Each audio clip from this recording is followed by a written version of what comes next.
anybody who's involved shed some light on that for us tonight?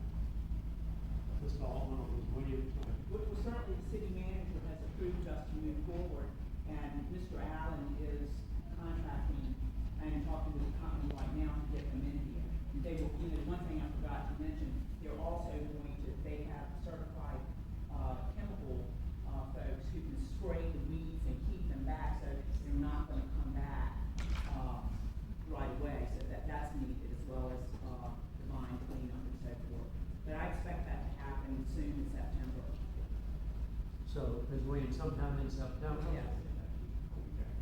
Okay, so we're early September, we're talking first half of September. All right, so, what do you suggest Mr. Squatters and his group do,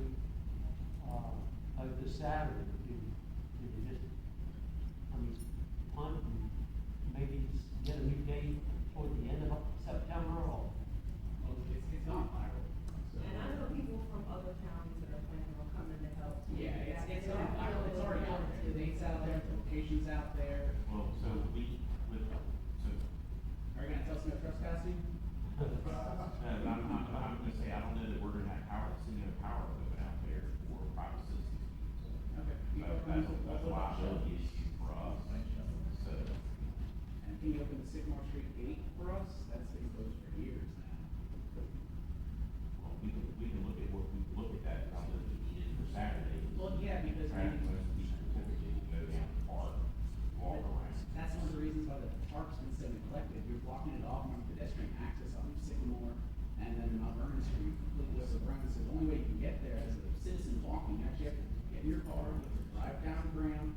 And again, this is why a lot of us. And again, it's a part of what we wanna do, is we wanna clear the walkway with the contractor, so we're not dealing with overgrowth, so that when you walk down the steps and get down there, we're not dealing with any kind of liability issue on our side, so we can do all that. So that's part of the reason of bringing the contractor, to get that contractor to cut back, so that we can open up access. And I did originally reach out to the city back in December, and I was just sort of left.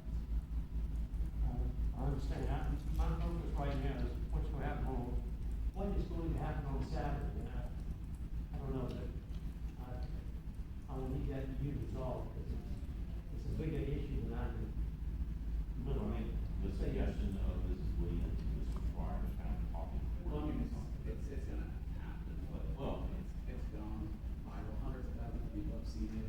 This is something that I actually specifically asked the city to pick a date, and I was told that this is the date that the city wanted to do by one of your employees. So I was in talks with the city told me this is what they wanted to do. I put it out, I actually asked for permission from one of your employees before putting the post out there. The permission was granted, I was given a green light, told them lunch was gonna be provided, shovels were gonna be provided, we're gonna try to get some city employees to supervise. That's not totally factual, because It is, I haven't even looked at it. Just hold on just one second, because Mr. Allen called me as soon as y'all had a visit. He told me what he wanted to do, he talked about the dangers, we don't want anyone to be hurt. And he also said he told you this weekend would not work, because it was a long weekend. No, ma'am, there's other groups you're not involved in. I actually asked him, I was like, this weekend may not work because it is a holiday weekend. He said, we should do it now because there will be no other time to do it. So we I'm should do sorry it. he's not here, because I got a different story. But I think you and I can work this out. If you still want to, do some work there, there's loads of trash to be picked up. And I wanna commend Mr. Parsons right here, because I see him picking out trash every day. He and I went to school together, he deserves an all-star. Yes. Because I see him picking out trash. There's plenty of trash that you've done, and you certainly can provide the grabbers and the trash bags. And you'd like to do that. Yeah, that would help. But also opening up those, I understand maybe you couldn't get the power on, but people are gonna come out with their lawn equipment. There's some people on the lawn care teams who have messaged me and said that they're gonna be out there with their lawn equipment. Well, I'm saying really concerned about the liability issue there with the city, because we have to run all of that through this management.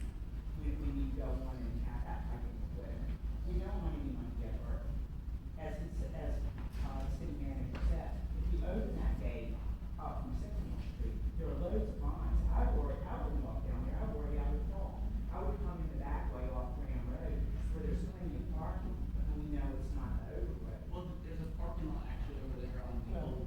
It's gonna be 7:30, but it's gonna be head on my camera.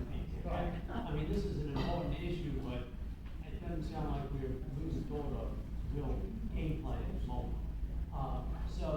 Ms. Williams and Mr. Squires, if you guys would put your heads together and see what constructive can be accomplished, on a schedule that you both can live with, on the liability, conditions that protect the city, I think we'll all be grateful. But I appreciate the energy of both Mr. Squires, his group, and, Mr. Marquis Allen and the city, and I'm sure the result is going to be something good. And, we'll all, end up, saying thank you to all parties involved. Now, the gutter system, that one seemed a little bit beyond me, Mr. Squires. Let's just talk about the gutter system, so at least those who are here can understand it. Are we ripping up every Not every gutter, there are certain gutters which have actually sunk into the ground, and those low spots actually allow for sediments which are passing through after a rainstorm occurs. Sand is one of the first forms of sediment that usually end up washed into gutters. Leaves that pile up in these lower lying areas of the gutters fill up with dirt. Inevitably, seeds fall into that dirt pile, grass grows, and all of a sudden an area that once was impervious, all of a sudden becomes a little swamp and grass grows. So the city could go through and fill those areas in cement or look at actually replacing portions of city gutters. A lot of these gutters are also meant to last for around 100 years. All right, well, this sounds like another big issue. Mr. Alden, would you make time sometime in the next month to sit down with Mr. Squires and see where this conversation might go? It seems pretty ambitious, pretty much a big Friday or me initially.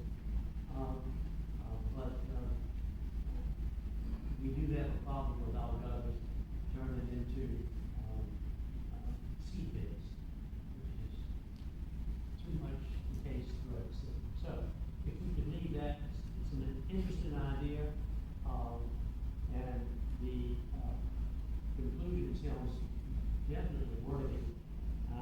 Question what the price tag might be, but I'm sure the two of you can work through this and decide whether it goes into a 10-year capital improvement plan, or whether it's something we can get done, before we do it. So, thank you for raising that. Yes, hello, how are you, Chief Miller? Good to see you. I personally can attest, all the water on Mount Vernon goes down my driveway. I mean, I'll have a 2-foot gully down the middle of my driveway. So, I mean, something, water needs to go somewhere besides there, so many cars out the driveway. Right. So it is an issue that, probably some temporary fixes that could help. Well, those are good comments, Dr. Struss, and I suspect there are almost as many challenges as there are street addresses in Petersburg. I think every one of them has a unique topography and requires an immediate response.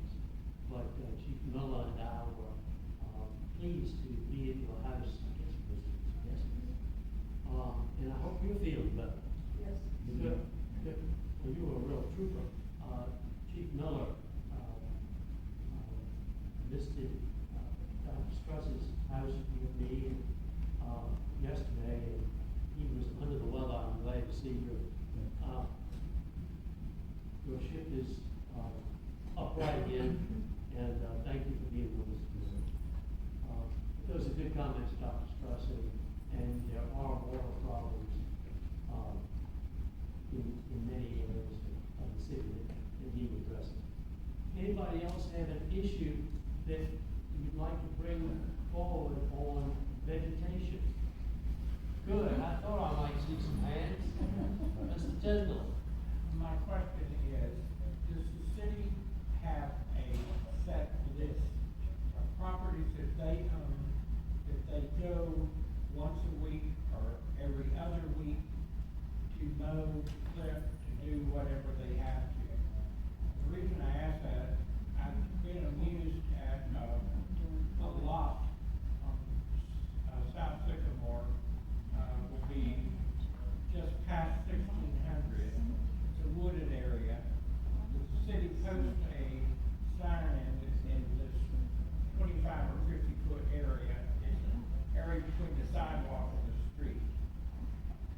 post a sign that says this needs to be mowed, it's a city property. Yeah. And I laughed at that, to watch them put a sign on property that they own.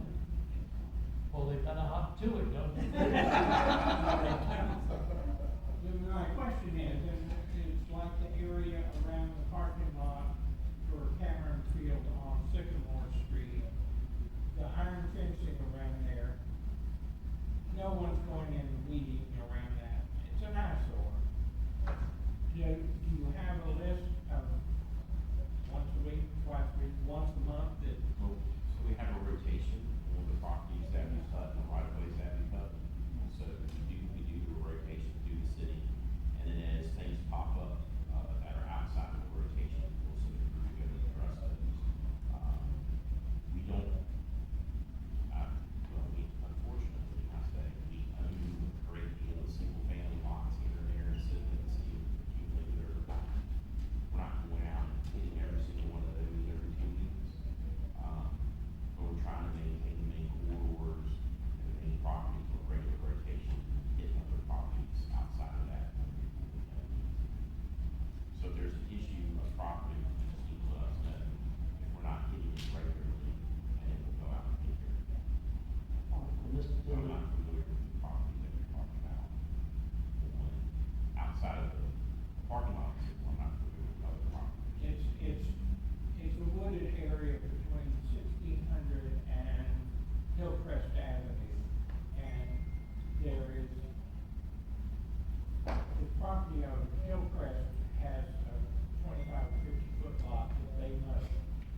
And the 1600 usually mows part of that ground, but there is an area that doesn't get mowed. And like I say, it's a city lot. It backs it on the reservoir, the old Walnut Hill Reservoir that used to be on Brandon Avenue. So one of the valleys from the old reservoir. It's mostly a valley and wooded area. It's the area between the sidewalk and the street. But if you take the time to mark it, you should realize every time you mark that it's a city property. Privately owned. I looked into it a couple of years ago. Tax maps. The property owner is out of town, absentee, subdivided the land, basically because of topography. Nobody's gonna build on it. It's just sitting there, and they pay their taxes. Eventually they go around and cut the grass. It's privately owned. All those properties. Yeah. well, how do we bring this particular issue to a close on, this lot, on the 1600 block? I hate to just talk about it, not have a date. Neighbors rub up their lawnmower and cut it every couple of weeks. They're tired of looking at it. So we're talking, really what we're talking about is the area between, because it's a hill and a bank, now. It drops way off. So it's really between the top of the hill and the curb line. That sidewalk to curb is level and it's about 100 feet long and about 10 feet wide. Well, Ms. Altman, is that something that could be put into the city protection? Or is that something you want to just turn a blind eye to, or you won't? Well, the appropriate answer is cite the property owner, because they're responsible for it. The property owner doesn't cut it within a certain period of time, and you can get a contractor to come out and send them the bill. If they don't pay the bill, then we should take that and tax them on the property, the amount of bills. All right, so what's step one of that process? Cite the property. So, I don't know the date of the citation. Okay. So we just need to follow up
see if there's the volume of use that justifies that expenditure.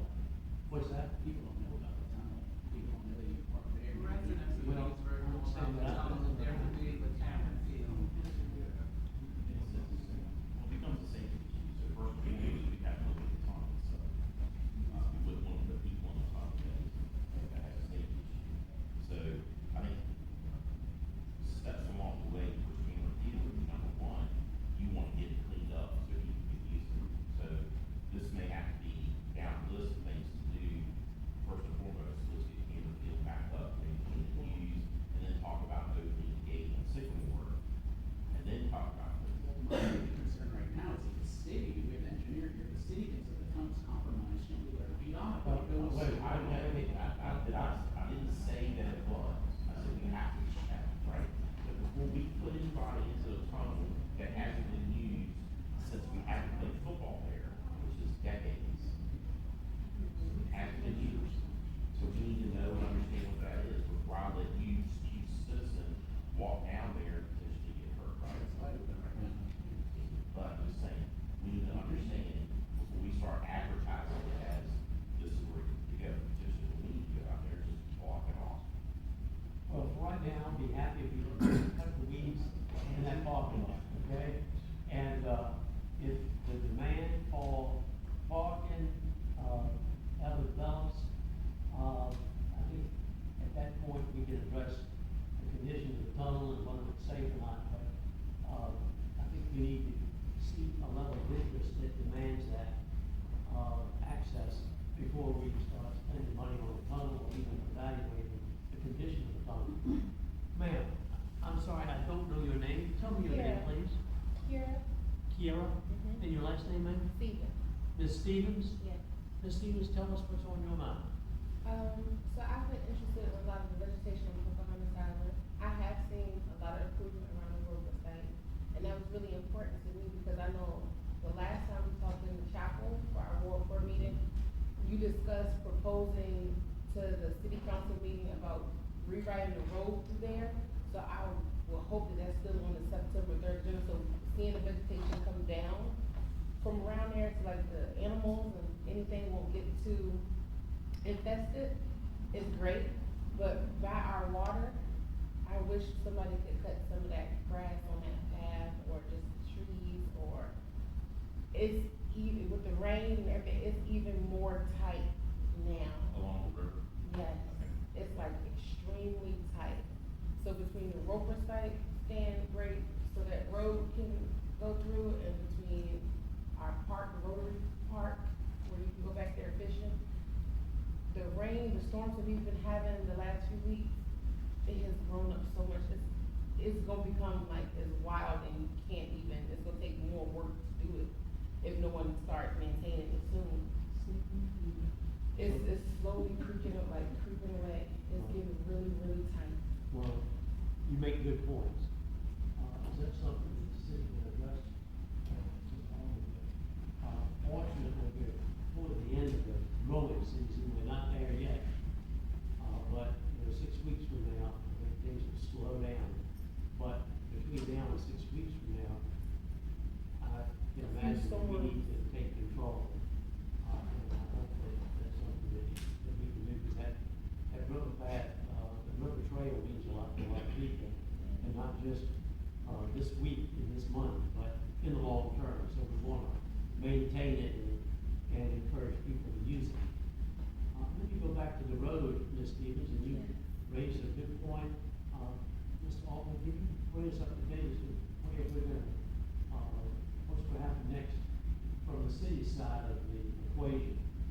On the road to rewrite the heavy trucks in Pocahontas? As we talked at the chapel that night. Yeah. We were gonna put the item on the upcoming work session agenda for some discussion.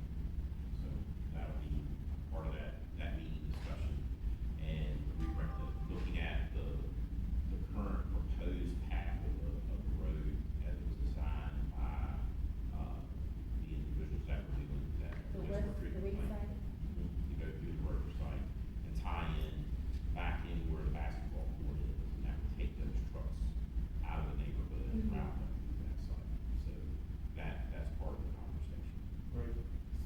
got the plan, and the challenge is to get everybody coordinated.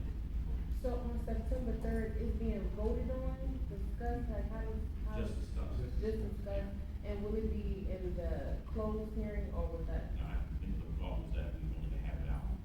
Great. Public next time. Okay, So, are and we, if it helps at all, they are on board and still ready to act on their plan currently. Yes. They want, And they just need to know from us if it's okay. if it's something we want to do. Okay. that is the wastewater treatment folks need to know where that location is. Yeah, correct. Okay, so, Mr. Altman, will the public have an opportunity to talk about this issue on September 3rd? I mean, it's not been advertised as a public hearing, it doesn't have to be public, it's still talk, but, So I'm trying to think through the work session agenda. It's not scheduled as a public, it's scheduled as a public hearing, but it doesn't prohibit the mayor from opening the floor to allow comment from citizens. so if Ms.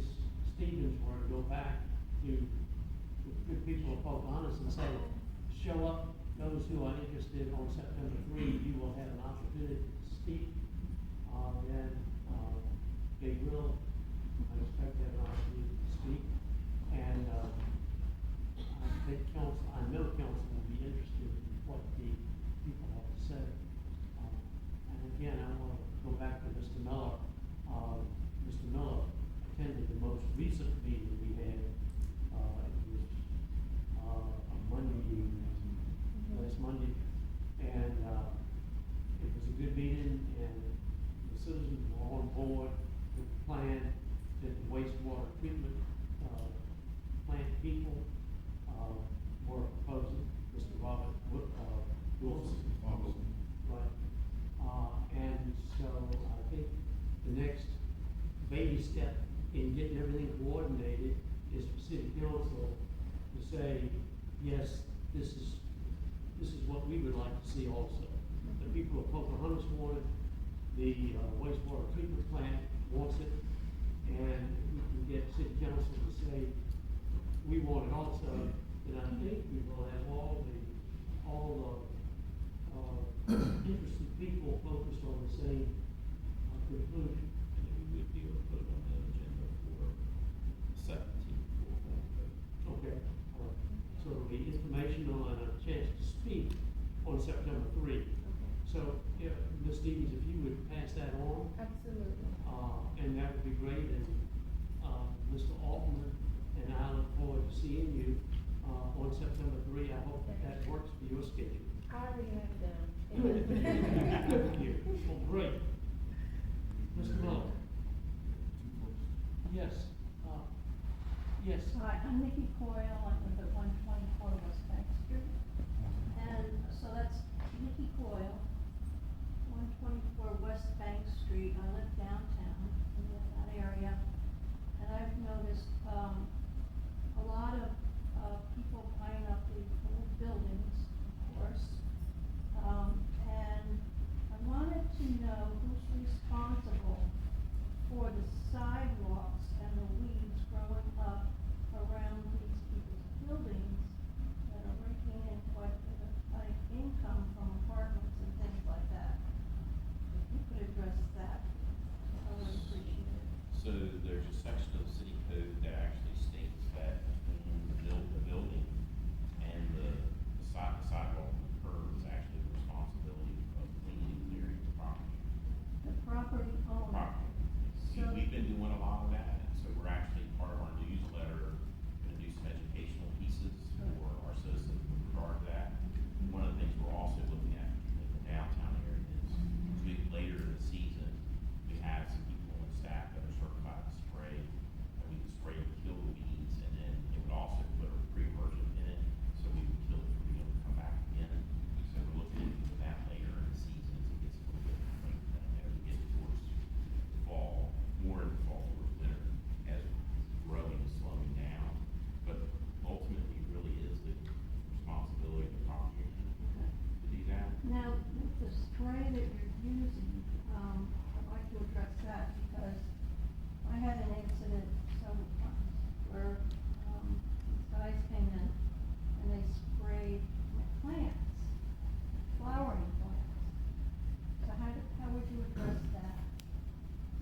we're dealing with between the building and the sidewalk and the curb line.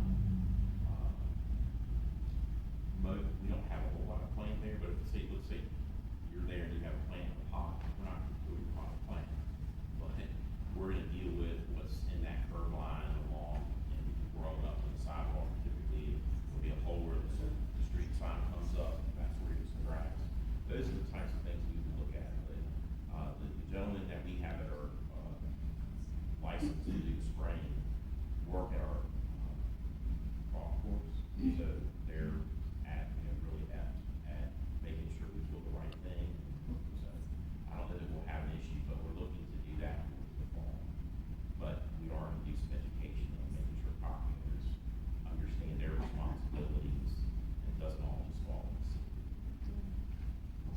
Good. Well, one thing is, one takeaway from that discussion is that it is the responsibility of the property owner to cut the vegetation between the sidewalk and the curb. Is that right? Oh, and what about parking lots? You mean city parking? No, privately owned parking lots. They should be maintaining those. All right, and what about, is there a code that they should adopt or that is adopted where certain plants are supposed to be planted around the perimeter of these parking lots? So,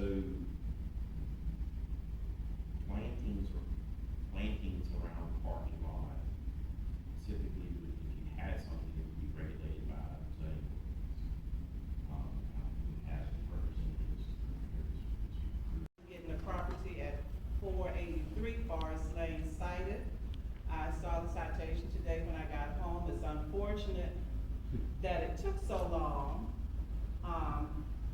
And I hope that it makes a difference to the owner of the property, because in trying to be neighborly, the residents have reached out to him to no avail. And so I do want to say thank you for that. Further down the street on the south side of Forest Lane, I think in late spring, the grass had been mowed along the walkway and it's beginning to grow up again. We're getting late in the season, so I'm not sure if we're gonna let nature do its course so that it can die, but if that's on the rotation, that would be wonderful. Thank you. Thank you, Ms. Dowell. Chief Miller has paid close attention to what's going on at 483. Is it 483? Yes. Chief Miller, and I can't speak for Chief Miller, I'll speak for myself. That is the worst I've ever seen in the entire city. If you wanna see something really horrible in terms of overgrowth, make a note of this, if we don't have anything better to do, put 483 Forest Lane into a GPS, and you will see a jungle. Okay? And behind the jungle, you'll see a brick house. It looks like the rainforest, yes. It's unbelievable. So, before Ms. Dow has the misfortune to live it directly across the street. So, in any event, Ms. Dow, I'm glad we got it staked.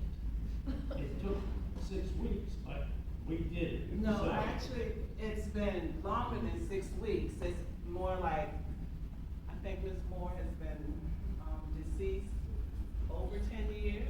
So it's been a long time, because again, when people are absentee owners, it's a difference in how they feel about the property. They can collect the tax write-off, but they don't look at it as being a safety hazard for their neighbors. So it's been a long time, and I've seen other properties in the city with less overgrowth that has been cited. So, I was wondering if the owner knew someone in town, downtown at City Hall, that was like turning an eye on the property. So again, I thank you. Good. Very much. Well, good, well, you're certainly welcome. That's only step 1, right? Yes. It will be interesting to see what step 2 is. But Mr. in the black shirt. Yes, hi, good evening. Kofi, I am on Franklin Street. Yes, Ms. Downing, good to see you. Good to see you, sir. So there's a city-owned lot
address them, I don't want to ignore either one, they're both important. Let's talk first about the vegetation behind your house. And I think. 141? Correct. It's behind you though, right? Behind us, yeah. Yes, sir. Right. You can take a look at that, that would be great. Chief Miller says that he will take a look at that issue and see what can be done. I'll get with you after the meeting, give you my number. Okay, thank you. Yes, sir. Great. And let's talk about sidewalks. Students know, I don't know how many miles of sidewalks we've got, enough to go from here to Richmond. And we have to have priorities. I have no clue what how the priorities are established. Mr. Alderman, can you address that? So at the moment, we're addressing it on a complaint basis. We got a lot, so those we get complaining, we'll go out and do evaluation. We've got a team, kind of no excuses, but we've got a team in place now in Public Works that we can be a little more proactive. But part of the problem we have is we've got such a backlog of things that we're trying to catch up.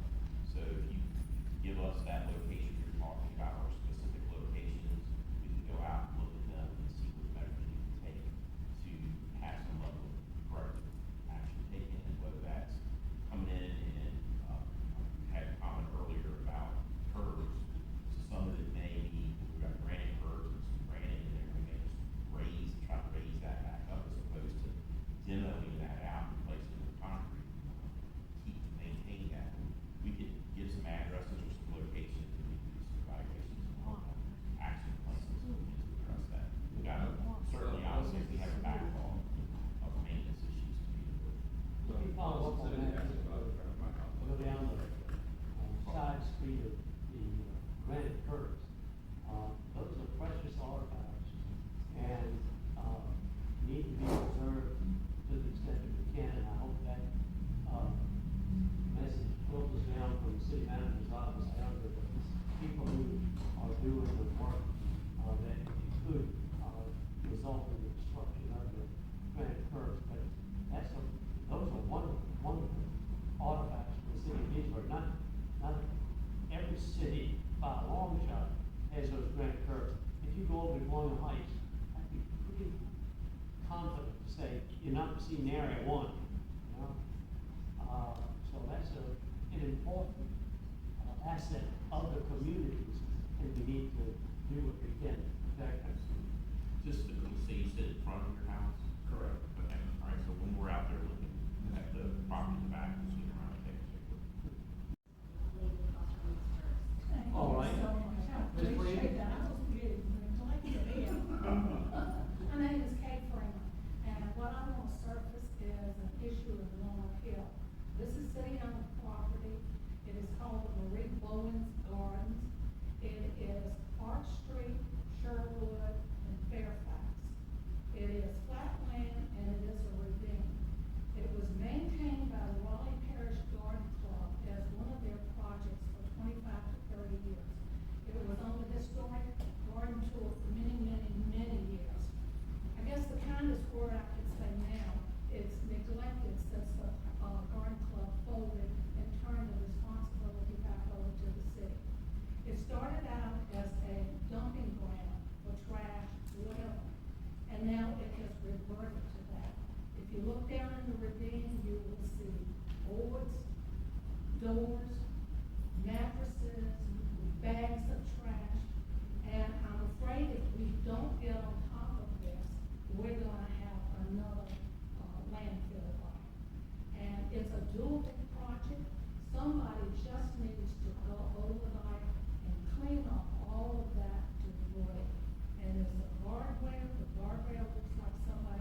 because the weeds have grown up so much over the mattresses and the doors and everything that you can't see it. But dumping is continuing to go on. So if the city could do something about that, if we would all greatly appreciate it, because it's a park that can be used by the neighbors, was once used by the neighbors, and, it just needs some help. Great, Ms. Freeman, thank you. I guess there is two components of the solution. One is to, yes, sir. Mr. McKinney, you want to say? There are two components that I see. One is cleaning it up, and the other one is maintaining it after it gets cleaned up. It would be something of a task to clean it up, but that would be easier probably than maintaining it in the future. If we could get it cleaned up and maybe consider putting this on a list of public parks. It's a small one, but, it was beautiful and can be beautiful again. I don't know how realistic that hope is, but let's take it in baby steps and start with cleaning it up. Mr. Miller, is that something for Mr. Alderman? Is that something that the city could do? Get out there and look at it, see if we get things up, what would be the next steps as far as Jesus getting it back to where it needs to be. All right, well, that's great. We can see where we go from there once we get to that point. Ms. Wynn? Celeste Wynn, 319 East Fillmore Street. I want to thank you for the project of clearing off the street with the abandoned car in front of 320. Good. But I want to make sure, thank you for all, thank you so Good. much. Well, without Mr. Muller, it wouldn't have happened. But I want to make sure, because I know you all came out and diligently put up the signs to clear off the street. But I want to make sure that the tree removal that is messing up the curb in front of 323 is still on the table, because you have marked it for cut down. I want to make sure that it's still on the table, because I don't think the day you all came out that everyone removed their cars from the curb. All right, let me ask Mr. Miller, thank you, Ms. Wood. Let me ask Mr. Miller if he would address that. And thank you again, yourself, there's another young lady in your block that I called as well. And I have to thank folks over in Public Works, they're the ones that got them and the police for collaboratively and people taken care of. We're still not finished because as you talked about the trees that are coming down, they're on schedule. Well, that's great. Well, It's a great job of watching. the 300 block of East Fillmore certainly looks a lot better without that 25-year-old yellow Mercedes. There's no doubt about that, okay? And I thank Mr. Miller and I suspect, Mr. Lance and Chief Christian for getting that job done. I think I knew this would be an important issue because we've had a wet and, at the same time sunny, kind of rainforest summer. And, the plants and really, the greenery, is seen this as a tremendous opportunity for lots of photosynthesis, which means we got weeds everywhere. So, anyway, yes, Ms. Katzenbach.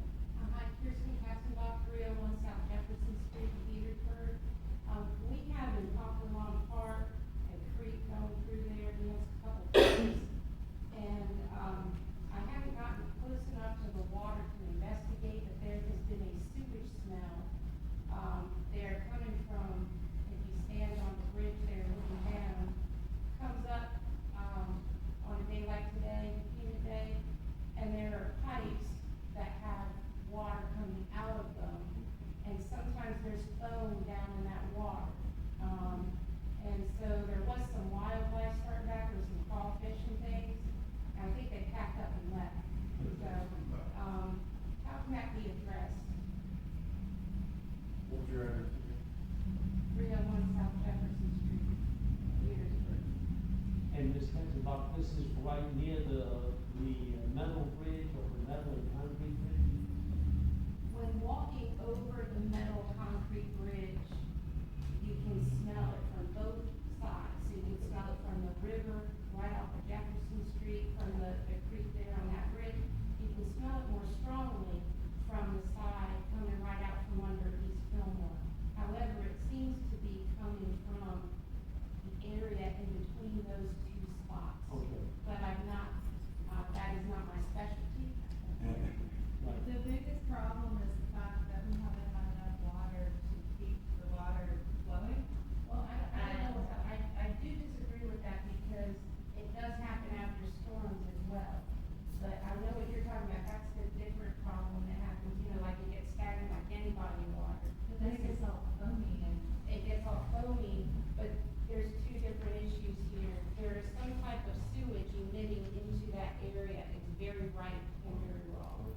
Mr. Mo?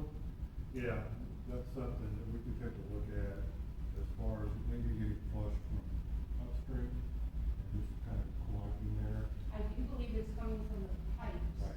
coming out from the grass. And I believe you're right, because I brought it up, and Angel Ennis is working for the city, and she was saying that it's too hard to pinpoint if the sewer's coming from the pipes or if it's coming from upstream, but I've been there, and I've seen sewage coming out of that one pipe that they're all talking about. Yeah, this was brought up about 5 years ago as well, so I think it's continuing. Those are good comments and useful comments, and certainly we want to take care of that park. And I'll say this, I've never seen the park look as good as it has looked this summer, and I thank Mr. Miller for that. It really does look good, but we need it to smell good too, okay? And we're not quite there yet, it sounds like. Well, I think we also have to acknowledge that it runs into protected waters. So if we have any type of dumping going on, it is indeed a state and federal violation that we need to acknowledge, in addition to the wildlife in the surrounding area. And I'm sorry, sir, I didn't catch your name. What is your name? Brian Coughlin, city engineer, and that could be part of our, we've got a consultant that's currently doing a citywide drainage study, but definitely we'll make sure that this is addressed, within the study. That'd be great. Which What's I'm the sure- timeline of that which I'm sure it is. Right now, we're still doing, the draft is expected sometime by the end of summer, maybe spring, summer next year. There's just so much watershed that we look at, it's such a huge effort, but, I think once we get that complete, we'll have a lot of options, throw a lot of capital projects in front of the council, a couple of things like that, to develop the projects, but first we're just doing that study, but the immediate need is so we can go all on the phone. Possibly, if you have a water sample taken as a more immediate need, then it's something to investigate. Well, let me suggest this, Ms. Norman, would it be okay, and we, Ms. Hasselhoff is in a position to talk with Mr. Cobble, after the meeting and from time to time, and try to coordinate her observations and his solutions and stuff like that. And we can track it down and investigate, because our stormwater management, folks, we do address illicit discharges, things like that. So if it is something like an illicit discharge, we'll definitely find the source and stop it. Well, Mr. Cobble, thank you, and Ms. Hasselhoff, thank you, and will you all exchange, phone numbers before the evening is over, and before you go home tonight, if you don't mind, so that the two of you can correspond, because it sounds like we've got, eyes on the ground, or boots on the ground, with observations on the one hand, and we've got solutions on the other, and we need the communication, and I think we'll get a good solution. Yes, ma'am, I'm sorry, I don't know your name. Yes, my name is Linda Muhammad, and I'm 1645 Mount Vernon. Hi, How are you? I am fine, so nice to meet you. Yeah, nice to meet you. Good, I think I met you at the, Yeah. superintendent event. Yeah. Right, well, it's good to see you again. Yeah, so, Chief Miller. Ma'am. Thank you, for this summer's intern program for children. So I am born and raised here in Petersburg, right? I benefited, and so that particular program really helped a lot of the youth here, and my daughter here as well, Aisha. And, to see some of the things that I was able to benefit from, really helped my daughters, come out in a more social and professional way. So I really appreciate that program. And I saw a lot of the youth that I work with myself, we work with Forest and Grass, but we saw some of it as well. So thank you for that, I really appreciate it. We have a letter coming to you. Well, if I can just, since you brought it up, we need to, this gentleman over here, the blue jacket, we need to thank him. City manager, Yes, thank you. Mr. Altman is really, when we talked about this program 2 years ago, fine enough, he was really behind us a lot. And there's two people in the back that have been the big supporters of, both our Commissioner of Duck Revenue and our Treasurer. They were big supporters throughout the entire summer. So, and thanks to all of you. The programs don't work well without community support, community input, and you're the catalyst. You're the change the city is going through right now. You're part of it. So you should look at it and see we're growing, And the city is moving in a great direction, and we've got great leadership, with our city manager and our city council. So I'm saying to you guys, ladies, hold on tight, don't give up, and we're getting better. So thank you, Ms. Muhammad. So I do have a question. I'm gonna say part of that, one, I've already challenged Mr. Miller to grow for next year. Okay. Next year, we wanna add some more students. But I would also say, if your daughter is still in school, make sure she applies and participates in it. We had a great group of students this year. Yeah. And it's very satisfying to see them come in and participate, and begin to understand a little bit what we do on the government side, but also, see how that works. So, thank you, and thank you for participating, and we look forward to seeing you next time. So I do have, and then I don't know if we have got to the back of the water or the budget that our board may have a part in, that Congresswoman McCollum, she came, she brought $900,000. We have that allocated, and the second part of that is, will part of that go to our public school system, where it will help, our children have anything in the public school system? So the congressional appropriation that we received from the Congresswoman is specifically for a project, dealing with our water and sewer upgrades. So, it won't go to, say, dispersion between all of it, will go to that specific project. And we'll have an opportunity again, probably in the spring, to submit applications again to the Congresswoman, Senators, both Senators' office for additional, appropriations. So, right now, we place a great deal of emphasis on the infrastructure. And while, it's not, say, a park that you see, but it's vitally critical to, what we do. We have the, wastewater and water system currently. I was talking to Dean earlier today, and I'm confident at some point in time we'll do some replacement in the main, with the water main, that we may find some wood stain pipe at some point in time, because, we have a very old system. But we're trying to find avenues of replacing it without having to come to the taxpayers. So we know that those score well, Congress, so we continues to submit every year for additional funding, but we know that there's also other reasons. So are there any grants you think are available to help with that process? As I know they're drinking out of some of the filtering systems, so they're not always clean, children, they tamper with them. Well, let me jump in, Ms. Williams has done a multi-million-dollar job, you might say, of, finding money for this, wastewater upgrade. Okay. And it's terribly important to us. It's not visible, it's kind of like working on the pipes in your own, one's own house. You don't invite your neighbors over to look at it, nothing to show for it, but it's essential, for, the home. And something similar is true with the Ford Creek wastewater pumping station. It serves 31% of the, area of Petersburg. And it's the area that is destined to grow, is the southeastern quadrant of the city. That is where Southside Regional Medical Center is, where the, AMPAC is, the pharmaceutical complex, where the casino will be built if, the citizens approve the casino on November the 5th. All of that area is served by the Ford Creek pumping station. And right now, we are at capacity. We cannot do these, we cannot,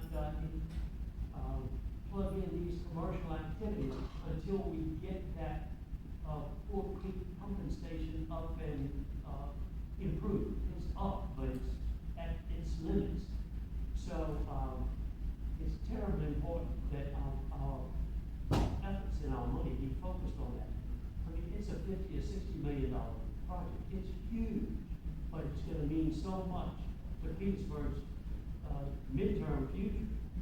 So that's why, council and the city manager And the leadership of the city have decided that this must be a priority if we're going to build our tax base and build job opportunities for our citizens.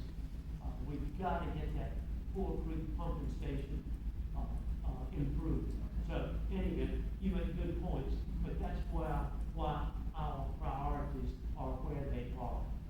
So, So I appreciate that view, and, so just to close off with that, city manager, I'm hoping that, I know we have a backlog, we see that there's a backlog of work when it comes to the city, maintenance, and doing the weeding and checking the water for any type of, poisonous additives. But is there any contractual services that we can have to help your new crew get caught up? In some areas, we are supplementing workforce with contractors. And we actually also use some inmates from Monterey Correctional to come in and work for us. We actually pay them to work. But, so you were mentioning, you said something about school. Yeah. So is it the case of order at a specific school that we Well- can then go look at and work with the school system on seeing issues? I appreciate you going back to that.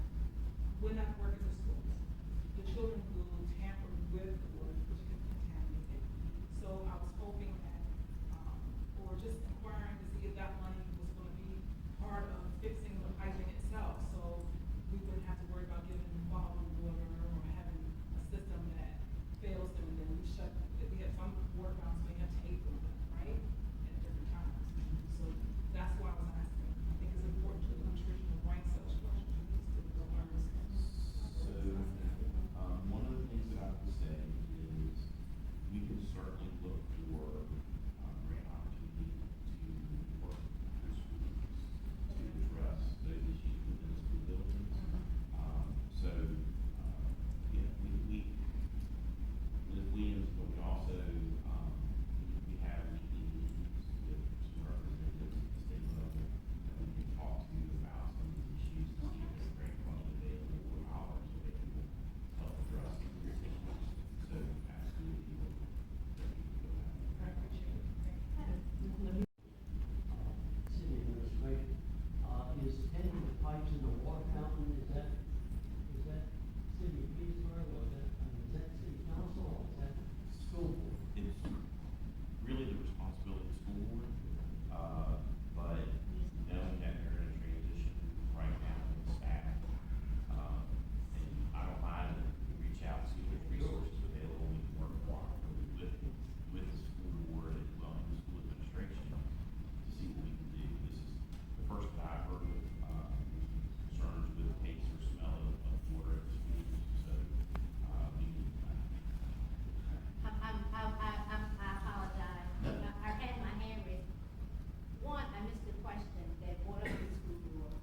Before you get to that, my question actually was initially, Mr. Cutler said that the pump is being used really hard by the hospital, all that corridor over in that area where the casino is going to be built. Is that, am I quoting you? So our Fort Creek wastewater pump station will operate at near or at capacity.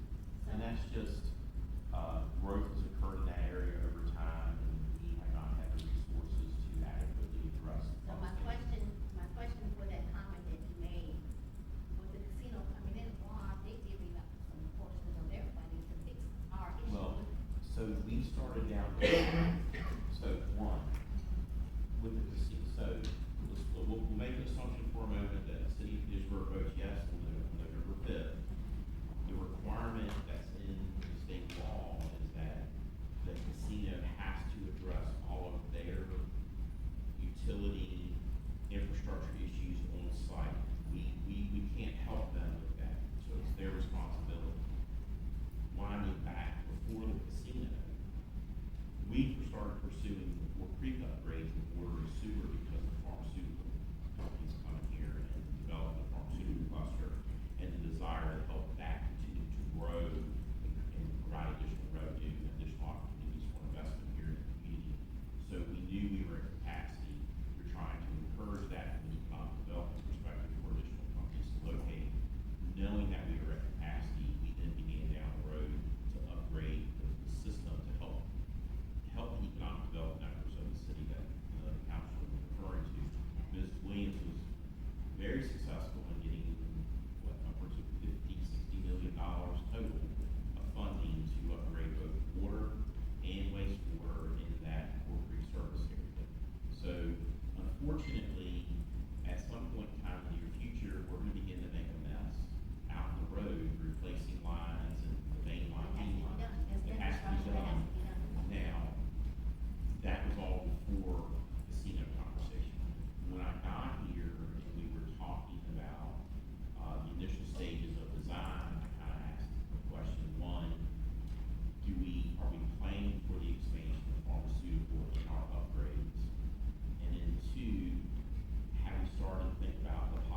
taste and odor of water in school, Well, water like fountains. she mentioned, the school does have some filtration water fountains throughout the school system. Who comes in and does a quality thing, the water test quality thing, I'm not quite sure, nobody brought that to our attention to have done. Nobody has complained about the issue, no students, no faculty, no staff. So, I know administrators and myself who have walked the hallways and drank some of our other water fountains.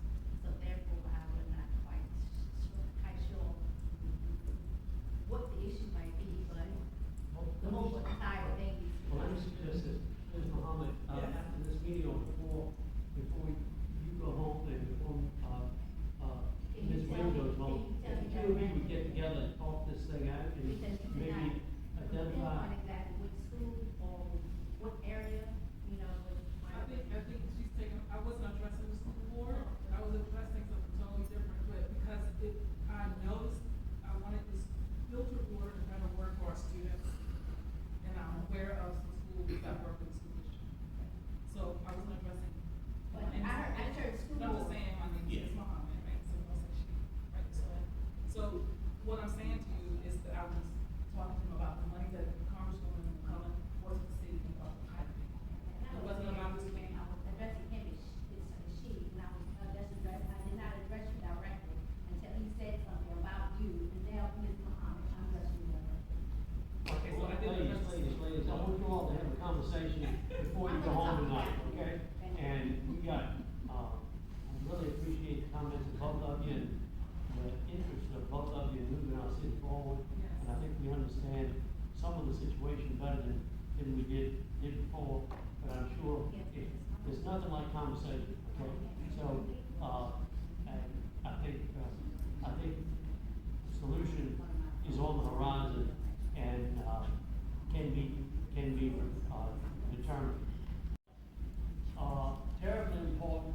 Without Chief Miller, we would not be where we are. Without the city manager, we would not be where we are. Without Chief Reed, we would not be where we are. We have made huge strides in addressing this citywide scourge. It is concentrated most in Ward 4, but I know of 3 buildings that are real problems in Ward 3. And I suspect there's not a ward in this city that doesn't have some real problems. We know many of our problem children, I might say, and we frequently talk about them. I invite everybody who is interested and has the time to join our second Monday Zoom meetings that happen the second Monday of every month at 10:15 in the morning. Lasts for about an hour. Chief Miller is our moderator and really leader, and we've our Zoom meetings, I think, have helped to focus efforts on issues, buildings that need attention. Are there any specific buildings that anyone would like to bring forward in this conversation today, to make sure that they are on the city's radar to be addressed? Mr. Swines? So there's a couple. Yes. So there's one at the intersection of Mercury and, South Jefferson Street, I believe. And, the roof actually blew off, hit my house that I'm renovating. The grass hasn't been mowed all summer, and it's an eyesore for the community. The second one will be, Tiffness Optical. I know we've been talking a lot about brush and clearing things, but this is literally allowing trees to grow out of the facade and out of the foundations, which may make it, incapable for repurposing in the future if the city doesn't address it overgrowth. The next complex will be the Peabody complex. The old Federal Street School is collapsing in on itself right now. And then if we move to, Legends Park, the caretaker's cottage is open, last I saw, and the, old bathhouse is wide open as well. So I hope the city would try to secure their assets as well. All right, well, that's an interesting phrase. Let's see, some of these are more manageable than others, okay? I mean, some are humongous Yes. and carry a humongous price tag, like Viva, like this. Some are, I think, within our grasp, and let me start with Mercury inside of Jefferson. I think I know the building you're talking about. It's got, I don't know what to call it, but it's got all-weather combat kind of stuff on the side. And, I know I have asked, sent, I think, one email on that, I can find it if I had to. But it is at the corner, Mr. Miller, of Mercury and South Jefferson, this is South Jefferson Street address. And, the neighbor told me that that particular property is owned by somebody, out of town, maybe in Texas. From what I understand, the LLC's in Texas, but they live in East Walton. But, well, that's good, we can reach out and touch. Okay, well, in any event, do you know the street number? You said, please, so. It is 544 Jefferson Street South. Porsche Jeter, tagged it, for demolition, it's scheduled for demolition a few months ago, it's still standing. Okay, well, Chief Miller, would you, have the appropriate staff follow up on that? It's 544 South Jefferson, is that right? Yes, sir. Okay, all right. That's great, okay, well, as I say, that's something that, you know, is doable. Then we've got these projects that would sink the city's budget. And the reason, you know, nothing has been done, for Peabody and for Titmus is that we haven't had an end use in mind, and we haven't had, you know, just, we have so many other priorities. I guess it's a good way to put it. And we all grieve over the current condition. None of us is pleased, but, you know, we feel with a limited budget, and that's the reality of it. The caretaker's cottage, by Wilton Rocks Lake, I don't think that could be back to the manageable, we ought to be able to secure that. Is that something you think we could do? Well, the caretaker's house is up on the hill, is that right? And the back house is right down by the stream.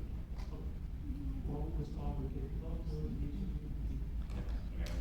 Okay, that's great, that's great. Yeah, I think I've seen some more hands about, property maintenance building code. Mr. Allen? Actually, I'm not sure if it's falls into the same category, but, there's a city-owned, lot on the corner of, Pleasant Market and Old Street, across from the Shelter Valley, across from the carriage house. Building, and it's in really bad shape. I mean, I don't know if you consider this apartment conversation, when we talk about light, but, it definitely needs some attention, even if it's just like some gravel down, I mean, the craters in there are about, 6 inches or so on the feet, pretty rough shape. Well, Mr. Allen, thank you for bringing that forward. The property lines all there are a little bit complicated. I think the Historic Petersburg Foundation owns, a parcel in there where the Golden, what was it called? Golden Ball Tavern used to be. I mean, like 200 years ago it used to be. And there was some exploratory archaeology done there on that site, and I suspected that did it that you were referring to, but I'm just guessing. I don't know what we do about that, but there is a piece in there that the city owns also, and it's kind of like, I don't know, checkerboard, you know, the red and the black squares, and somebody owns the red and somebody owns the black. They're all next to each other. I don't know what we can do about that. Certainly the city can cut its own property and maybe ask the Historic Petersburg Foundation to, take care of theirs. I'm sure it does detract from part of our important downtown, old town area, and we want it to look nice. Mr. Miller, I don't have a street address, but what, old? The property on the corner of Old and Market, so we're looking at the intersection, southeast corner, that corner is for Petersburg, and the next block in, going, south of one Market is the cities. So we'll go out and look, see what we need to do on our property, and then see what corrective actions may be necessary. Mr. Allen, thank you for bringing that forward. Let's see whether we can really get it done. You Miss Chester, is that right? Yes, I remember you, Miss Chester. Good to see you. Yeah. It's a property on West Street. That home has been demolished maybe by 2 months. All that lumber, all that, furniture, whatever they had in the home, just laying there. It's been there about 2 months. It has a rope like it's a police, security rope, but yet it has not been removed. So what's taking it so long to move it? Do you have a street address, Miss Chester? I can say it's between, the back of the pathway, Okay. at the back side of the pathway. Between On Wood Street, Wood on Wood Street.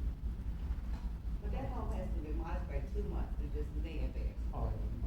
So it's the I don't know who the property owners, but somebody. remnants of a building. Yes. Okay. It should be removed by It's now. behind pathways. Mhm. All right. That area, and that Is that area. zeroed in or not, Mr. Muller? Okay, that's good. Ms. Chester, thank you. Again, the city administration, all of us, depend upon the people to bring these things to us, because we can't see it all. But it's important, and we want it cleaned up, because we want to be proud of our community, we want to be proud of the way our community looks. Anything more on, property maintenance, building? That would be the spot with the huge hole in it, the water running in. Oh, yes, okay. The sinkhole. Yes, well, that's a sinkhole. So my question about the sinkhole is, I understand that it may be owned by a private citizen or a business. So that sinkhole's been there a long time. What's going on with that? Or is the private citizen being taken to court, so that a judge can decide some type of remediation? So the, let me see, owner or former has come up with a, we've approved the plan for the correction of issues and filling in the sinkhole. So that's moving forward now. Can it be filled in, because doesn't that water run from Tennis Run and? So that what'll happen is, so it was, essentially it was channel, underground channel that collapsed.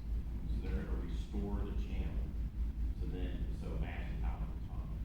They're gonna restore that and then fill it or top of it and resurface it. So they're working on that. That process has been done. Our city engineer is working with the property owner to actively address that. The houses, the 2 sets of brick homes that are being restored on the corner of Wood Street and South Jefferson Street.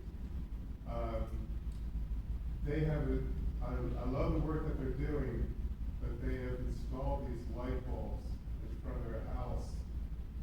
These houses that are so bright that you could read a book across the street by them. I wonder if they're even a safety hazard.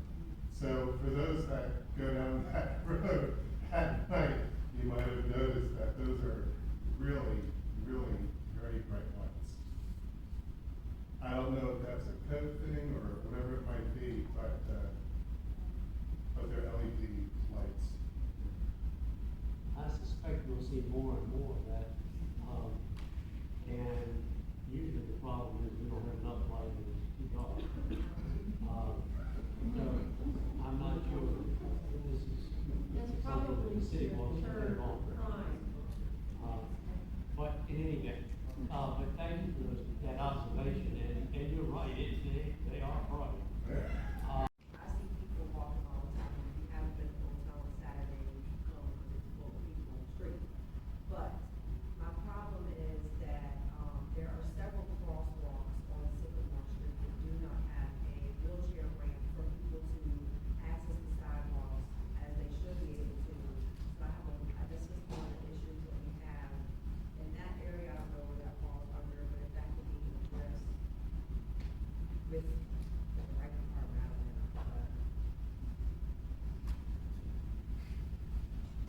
safety in our crosswalk is certainly important.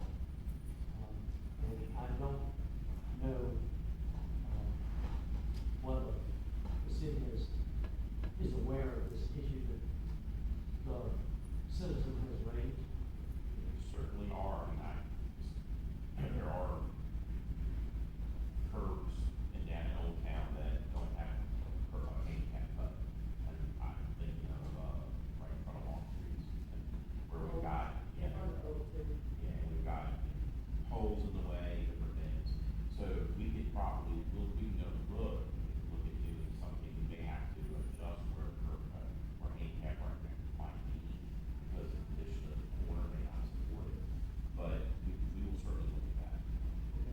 Good. I want to address parking and speeding on Sycamore Street by Franklin between Washington and, Cal, I guess, that whole area. And there are so many people illegally parked, that to get to the crosswalk safely and see around the cars is really challenging and scary. And the no parking sign has been taped over for 3 years. Do you issue parking tickets? What section of the Sycamore? Franklin runs into Sycamore, and there's an area there right by the crosswalks with no parking signs, but the arrows have been taped off. So it's, I guess, confusing. But you can't see, if I get into the crosswalk, I can't see around the cars, and then I get into Sycamore Street. So it's the people are always illegally parked, you can't, there's no visual in the crosswalk, and they're speeding. That's another issue we have at our end of the Sycamore Street as well, on Saturdays when it's full of foot traffic. People run that stop sign all the time, you never see police officers down there. They're parked in the intersection, you never see police officers down there. They're parked in front of the fire hydrants, you never see police officers down there parking at all. I've actually called because my boss ordered me to call several times, and I had one officer show up, and they were like, oh, you know who this person is? And that was the best response that we got. I'll address that.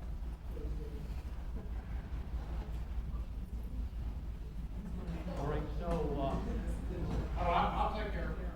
okay. Well, that's great. Well, again, we've got people with knowledge and people with ability to address the problem. And if you all would talk specifics at the end of this meeting, and maybe just 5 minutes, stick around and talk to each other and see if we can't get a solution to this problem. It is a real problem, I understand that, but it sounds like you may well have a solution in the room. So if you all would talk, that would be great. Mr. Melvin? Yes, sir. Greetings, I bring you greetings from the infamous Graham Road. I already know that you don't have enough policemen it's a speeding problem there. Because there's 2 stop signs, I wanna thank the city for putting 2 stop signs. One is right in front of my house, 461, and one going up the hill on the other side. And there's, I guess the people, there are a lot of angry people coming down that street because when they top that hill, they want to gun it, then they gotta stop right at the bit, they can't do it. But there's a lot of people, just like the other lady said, running it. There's a lot of people doing the California stop. There's a lot of people speeding 50, I know, I don't need a radar. 50, 60 miles an hour going through that stop sign. The other day I saw, I don't wanna say it, but a school bus, he knew better. He slowed up a little, but he ran right on through it. So, like I said, thank the city for those stop signs, but then when some people stop, I guess it's just a bunch of angry people because they throw trash out there. That they might have and say, well, I can't read their minds. Some people have looked at me, and I'm walking my dog in the driveway, and some people have rolled down their windows and said, why are these stop signs right here? And they could guess that because the people are speeding with it. And angry people, they throw trash out there. Well, if I gotta stop, I'm gonna throw my trash out there. But I'm not gonna, I don't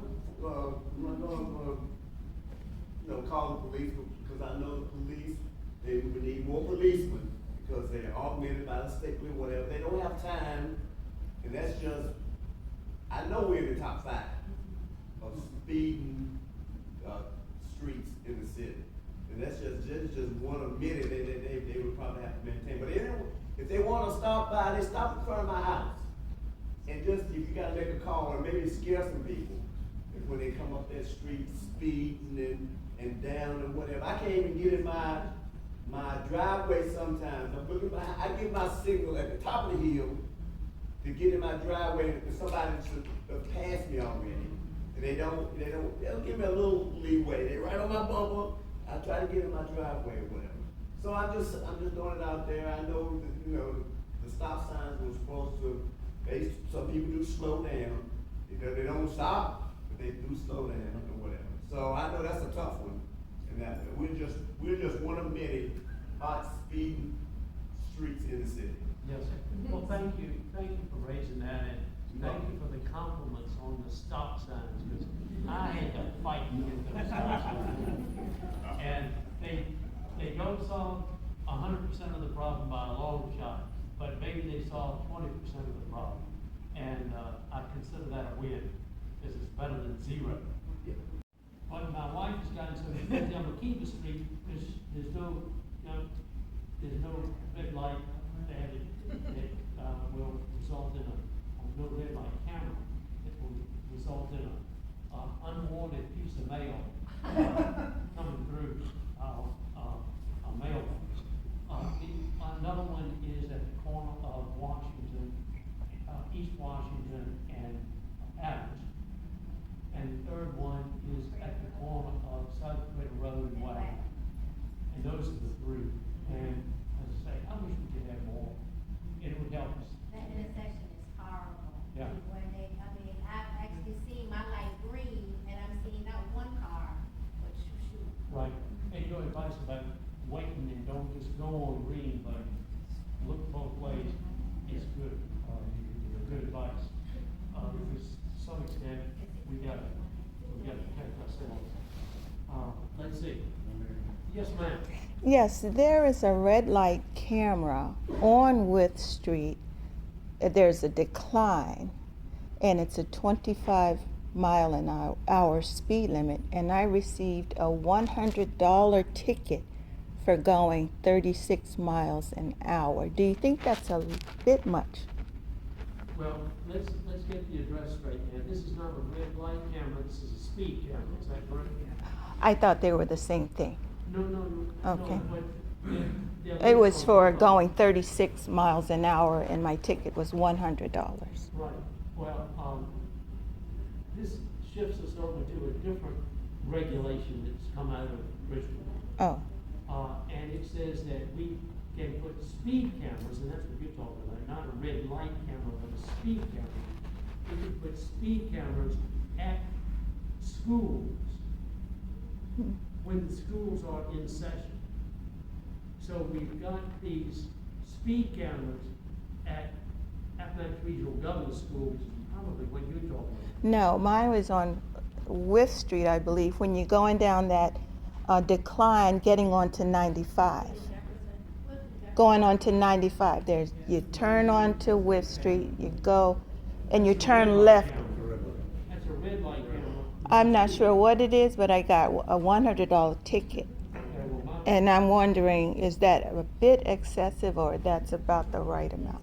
Well, my wife gets $50 speeding tickets, so I don't know why you got For 36 miles an hour in a 25 zone, getting on to 95. I'm sorry that it's happened. It does not compute with my understanding of the way the system works. I can bring you the ticket and show it. Light camera, it's not a speed camera. Okay. So I can't address the question because I don't understand how it could be. Okay. I mean, you know, because you got fined, but it's not the way I understand it works. Okay. Anyway, but thank you for raising it. Yes, sir. Yeah, Kenny Boyd, 116 Liberty Street, and a number of different issues of ours is dealing with traffic, but it's really a process question. How is it you make complaints? I know you were saying, go and call the city manager's office for, one thing or another, but, on our street, for example, with the traffic and the stop signs, we know that the neighbors have, written and there are no responses about, the speeding that goes on in those areas, so what would you suggest is the best way to really make sure that your voice gets heard? Well, I think your voice is being heard right now. And I would ask Mr. Miller and Mr. Altman if you could also put Liberty Street on your, selective speed enforcement, rotation and see if that would help. Just to kind of follow up, since those individuals who, made those, concerns known weren't able to come here, I know sometimes when you call the city, you just don't get an answer, it goes to voicemail or something like that. And I don't necessarily, want each individual person's phone number, but. You have mine though. I do. All right, yeah, so you call me. Okay. And I give my number out to everybody all the time, so, we want to be responsive. We work for you. You gotta call us. And I'll tell you something, with Miss Hill, she answers, trust me, she answers the phone, she brings me a stack of notes. So, we're getting better. And so, but you can call me anytime. Right, I just want, it sounds like maybe, one call should go here, another call should go there, so that's. We're gonna be. At the end of the day, probably manager's office, whether you get myself or Mr. Miller, everything rolls downhill from there. And we'll find the right place for these to be, the right place for these five residents trust. And Ms. Hill does a. I was gonna say, call the clerk's office, I will make sure someone Yes, will. you will. We get stacks. Handwritten old style. Oh, yes. Notes about who can take on that. Absolutely. All right, well, it is. But, got it. Good. It's 7:25, and I'm going to invoke moderator's privilege for a moment. I got an email today. Sorry, I won't be able to attend your meeting this evening as I am babysitting my granddaughter. But I have a few concerns. I'm sure others have also. But one of them is young fellows racing the quads and dirt bikes on Grove Avenue and on the sidewalk. Now, I've noticed a lot more of these, small motorized scooter type, bicycle type, e-bike vehicles, on the streets. And I think all we can do tonight is kind of scratch the surface of this topic and say it is an issue and we need to think about how we can solve it. But I see adolescents primarily adolescent males, enjoying our beautiful Petersburg summer evenings, and riding these, motorized e-bikes. And I'm envious, I want to be out there with them. But, at the same time, they don't have on helmets, and they don't know fear. They don't know the meaning of fear. And it's only a question of time before we have something to say. So, Mr. Alden, do you have any thoughts on what we might do about this? Well, we had a similar issue, in the evening with someone that would ride a motorcycle around, hops and wheelies.